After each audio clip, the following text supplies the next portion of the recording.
માં હિંગળાજમાંની મહિમા પાકિસ્તાનમાં આવેલું છે એક એવું બલુચિસ્તાન ધામ જ્યાં મારી હિંગળાજમાંનું પ્રાચીન ધામ છે। કહેવાય છે કે હિંગળાસુર નામનો એક રાક્ષસ થઈ ગયો, જે ભગવાન પાસે વરદાન માંગી આખી પૃથ્વીને હેરાન કરતો હતો।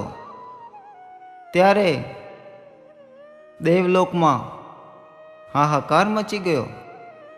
ત્યારે બધા દેવો બ્રહ્માજી પાસે ગયા અને હિંગળાસુરથી છુટકારો મેળવવા માટે બ્રહ્માજીની પ્રાર્થના કરવા લાગ્યા।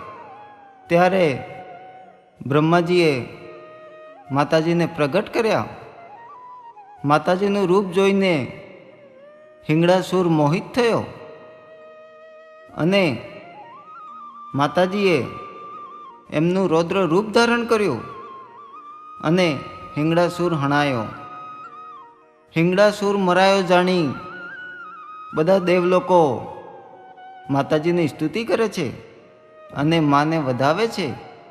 બોલો જય હિંગળાજ માતાએ નમઃ, હિંગળાજ માતાએ નમઃ, હિંગળાજ માતાએ નમઃ। ત્યારથી માનું નામ હિંગળાજમાં પડ્યું। મા શારદા દેવી વાલનાથ કાળુનાથ દાદાના આશીર્વાદથી હું દેવરાજ રાવલ મારા સુરીલા કંઠથી આવી અનહદ કૃપાળુ મારી હિંગળાજ માની આરતી અને ગરબા હું તમને સંભળાવું છું। બોલો જય હિંગળાજ માતાય નમો નમઃ।